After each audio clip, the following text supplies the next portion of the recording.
Good morning my dear student.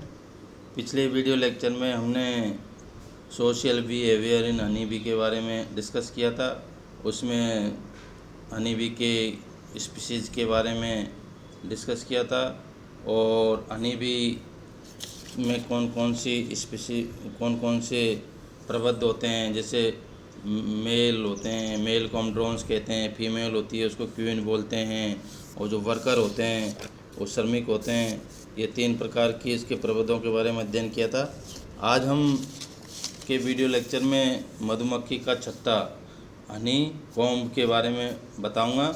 जैसा कि पिछली बार मैंने बताया कि सभी प्रजातियों की जो मधुमक्खियां को छत्ता होता है उसमें चयनित स्थानों पे कहाँ पे बनाती है। जैसे कुएं, ये विभिन्न प्रजातियां मधुमक्खियां विभिन्न स्थानों पर, जैसे कुएं में, पेड़ की शाखा पर, भवनों के किसी भी भाग या सुरक्षित स्थानों पर लटकते हुए बनाया जाता है। जो मधुमक्खी का जो हनी कॉम्ब होता है उसकी लगभग लंबाई 15 सेंटीमीटर से 180 सेंटीमीटर तक होता है। इसकी लंबाई में वेंट्रल सतह पर हेक्सागोनल सेल्स की 2 पंक्तियाँ होती है, जिसमें कोष्ठक या सेल्स में 5 प्रकार की होती है। कॉम्ब के ऊपरी भाग में लगभग 15 mm चौड़े स्टोरेज सेल्स होते हैं। इसमें हनी तथा परागकण संग्रहण किए जाते हैं।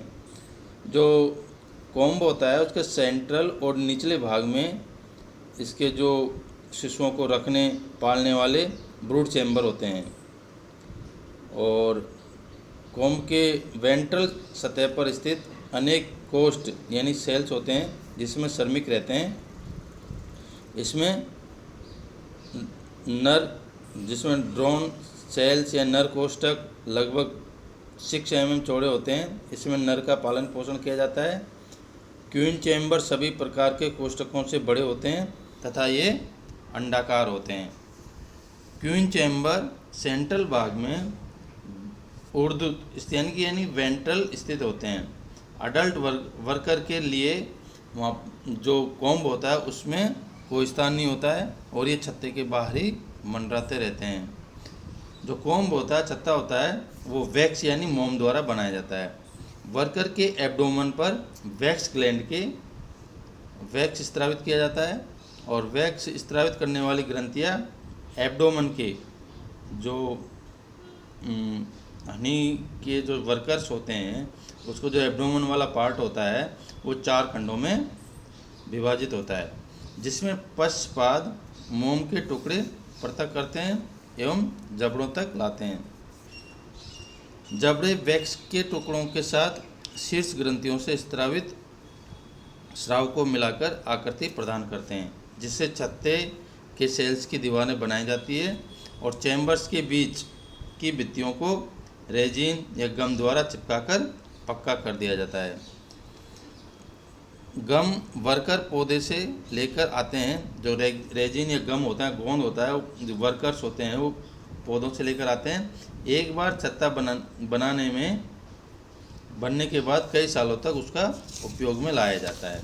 ये था हनी कॉम्ब के बारे में। अब हम आगे सबसे महत्वपूर्ण डिस्कशन करेंगे, एग्ज़ाम की दृष्टि से बहुत इम्पोर्टेंट है कि इस हनी बी में कम्युनिकेशन किस प्रकार से होता है, मधुमक्खियों में संचार किस प्रकार से होता है। कम्युनिकेशन इन हनी बी यानी कि किसी भी कम्युनिकेशन का सबसे सशक्त माध्यम क्या होता है, उसकी लैंग्वेज, बोलने का ढंग।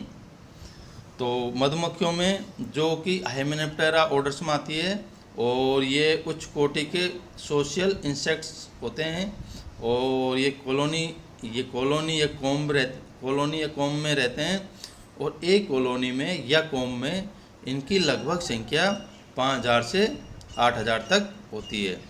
सभी सदस्य एक ही क्वीन यानी कि एक ही माता की संतान होती है, अतः इनका जीनोटाइप माता के समान ही होता है।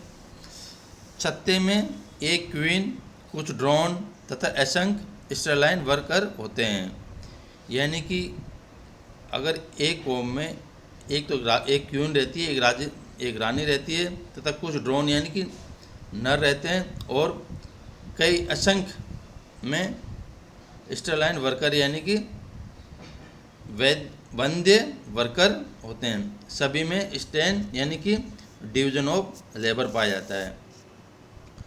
सोशल बिहेवियर, इसके अंतर्गत क्या होता है, श्रम विभाजन का सबसे महत्वपूर्ण एग्जाम्पल होता है हनी बी, जिसमें अलग अलग जैसे रानी का अलग कार्य होता है और वर्कर का अलग कार्य होता है, ड्रोन मेल होते हैं उसका अलग अलग कार्य होता है, अर्थात सभी स्टेन्स जो प्रबद्ध होते हैं उनमें डिवीजन ऑफ लेबर पाया जाता है। हनी बी में कम्युनिकेशन का अध्ययन सर्वप्रथम 1880 से लेकर 1893 तक कार्ल वान फ्रिस ने अनेक प्रयोग कर अध्ययन किया। उन्होंने बताया कि मधुमक्खियाँ विशिष्ट प्रकार के नृत्यों यानी डांसों द्वारा कॉलोनी के अन्य सदस्यों में सूचना का संचार या संप्रेषण करती है। इस कार्य के लिए उनको तथा उनके दो जो साथी है कान रेड लॉरेंज तथा निको टेबर जैन को 1973 में नोबेल पुरस्कार से सम्मानित किया गया। उन्होंने बताया कि जो हनी बी की एपिस मेलिफेरा नामक प्रजाति होती है उस पर अध्ययन किया। उन्होंने कहा कि छत्ते पर पहुंचने पर अग्रचरों या गुप्तचरों द्वारा फूलों के क्षेत्र, दिशा, दूरी, फूलों की गुणवत्ता, परागकण, मकरंद की गंध तथा स्वाद इत्यादि की सूचनाएं अन्य साथी श्रमिकों को देती है। यह सूचनाएं इतनी स्पष्ट रूप से संचारित होती है कि बिना कोई गलती किए शेष श्रमिक सीधे निश्चित दूरी, मार्ग, पहुंचने के स्थल तथा पहुंचने के स्थल के कोण का ध्यान रखते हुए बताए गए हैं कि स्थल तक कैसे पहुँचें। ये सूचनाएं किन संकेतों द्वारा संचालित होते हैं, ये अत्यंत महत्वपूर्ण होता है। मधुमक्खियाँ दिशा का ज्ञान सूर्य के कंपास की भांति उपयोग कर